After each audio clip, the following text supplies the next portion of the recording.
Hi friends, welcome to Akshaya kitchen recipes. இன்றைக்கி இந்த வீடியோவில் நல்லா காரசாரமான சூப்பரான ஒரு சைட் டிஷ் ரெசிபி, அதுவும் ஆந்திரா ஸ்டைலில். இது மாதிரி ஒரு முறை செஞ்சு பாருங்கள். இட்லி, தோசை, சப்பாத்தி, சாதம் எல்லாத்தோடும் அருமையாக நல்ல ஒரு பக்காவான காம்பினேஷனாக இருக்கும். இப்போ செய்யறதுக்கு ஒரு கப் அளவுக்கு வறுத்த வேர்க்கடலை தோல் நீக்கிட்டு இது மாதிரி ஒரு மிக்சிங் பவுலில் சேர்த்து நல்லா சூடான தண்ணியை ஊற்றி அப்படியே மூடி வச்சுடுங்க. ஒரு 20லேருந்து 25 நிமிஷத்தில் ஊறிடும். இப்போ அந்த வேர்க்கடலை நல்லா ஊறினதும் இது மாதிரி ஒரு சாஸ் பேனில் ஒரு 2 கப் அளவுக்கு தண்ணீர் ஊற்றி சூடானதும் அந்த ஊற வச்ச வேர்க்கடலையை சேர்த்து அப்படியே ஒரு 5 நிமிஷம் அடுப்பை மீடியம் ஃப்ளேமில் வச்சு வேக விட்டுடுங்க. வெந்து வரட்டும். இப்போ இந்த கிரேவிக்கு வேண்டிய மசாலாவை வதக்கி எடுத்துக்கலாம். அதுக்கு ஒரு வானலில் 1 டீஸ்பூன் அளவுக்கு எண்ணெய் விட்டுருக்கேன். எண்ணெய் சூடானதும் ஒரு 8 முந்திரி பருப்பு, கூடவே 2 பழுத்த தக்காளி கட் பண்ணி சேர்த்துக்கங்க. கூடவே 2 பத்தை தேங்காவையும் பொடியாக கட் பண்ணி சேர்த்திங்கன்னா சீக்கிரமாக வதங்கி வரும். நல்லா தக்காளி மசிய வதங்கி வரணும். அந்த அளவுக்கு நல்லா வதக்கி அடுப்பை ஆஃப் பண்ணிவிடுங்க. அப்படியே ஆறட்டும். ஆறின பிறகு இதை அப்படியே மிக்சர் ஜாருக்கு மாற்றிக்கலாம். ஆற விட்டுடுங்க. இப்போ நம்ம வேக வச்ச வேர்க்கடலையை திறந்து பார்த்துக்கலாம். 5 நிமிஷம் கிட்ட கொதிச்சதில் வேர்க்கடலை வெந்து வந்திருக்கு. இந்த அளவுக்கு வெந்ததும் அடுப்பை ஆஃப் பண்ணி அப்படி தண்ணியோடு இறக்கி வச்சுடுங்க. அப்படியே கிரேவியில் சேர்த்துக்கலாம். இப்போ மசாலா அரைக்கிறதுக்கு மிக்சர் ஜார் எடுத்துக்கங்க. அதில் 1 டீஸ்பூன் அளவுக்கு மிளகாய்த்தூள், 1 டீஸ்பூன் அளவுக்கு மல்லித்தூள் சேர்த்துக்கங்க. கூடவே அரை டீஸ்பூன் அளவுக்கு கரம் மசாலா பொடி சேர்த்துட்டு இதில் நம்ம வதக்கி ஆற வச்ச முந்திரி, தக்காளி, தேங்காவை சேர்த்துக்கங்க.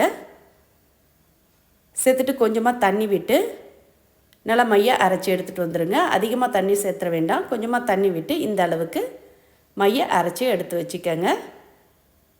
இப்போ கிரேவிக்கு வேண்டிய மசாலா ரெடியாக எடுத்து இது அப்படியே இருக்கட்டும். தாளிக்கிறதுக்கு அதே வானலில் 2 டேபிள் ஸ்பூன் அளவுக்கு எண்ணெய் ஊற்றிக்கங்க. எண்ணெய் சூடானதும் அரை டீஸ்பூன் சோம்பு, அரை டீஸ்பூன் கடுகு, அரை டீஸ்பூன் ஜீரகம் சேர்த்து நல்லா புரிஞ்சு வரட்டும். இதோட ஒரு 10 பூண்டு பல்ல உரித்து சேர்த்துக்கங்க. 2 பச்சை மிளகா கீரி சேர்த்துக்கங்க. சேர்த்து பூண்டு, பச்சை மிளகா பச்சை வாசனை போகிற அளவுக்கு வதக்கிக்கங்க. ஓரளவுக்கு வதங்கி வந்ததும் இதோட ஒரு மீடியம் சைஸ் வெங்காயத்தை பொடியாக கட் பண்ணி சேர்த்துக்கங்க. கூடவே ஃப்ரெஷ்ஷான கருவேப்பிலை கொஞ்சம் சேர்த்துக்கங்க. சேர்த்து வெங்காயத்தை நல்லா கண்ணாடி பாத்துக்கு வதக்கிக்கங்க. வெங்காயம் வதங்க பார்த்து இதோட 1 டீஸ்பூன் அளவுக்கு இஞ்சி பூண்டு விழுது சேர்த்து வதக்கிக்கங்க.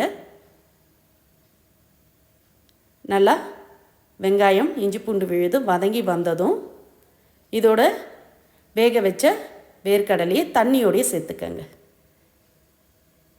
தண்ணியோடையே சேர்த்துட்டு இதில் அரைச்சி எடுத்த மசாலா விழுதியும் மிக்சர் ஜார்லேருந்து சேர்த்துக்கங்க.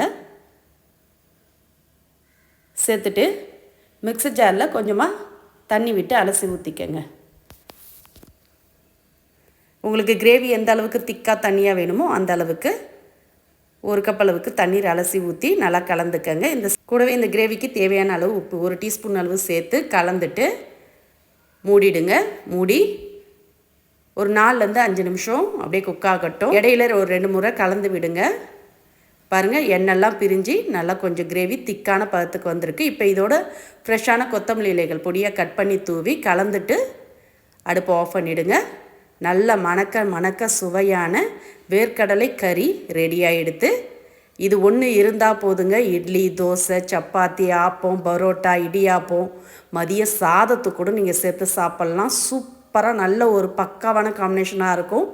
ஒரு தடவை செஞ்சு இது மாதிரி ருசியாக சாப்பிட்டு பாருங்கள். இனி அடிக்கடி செய்வீங்க.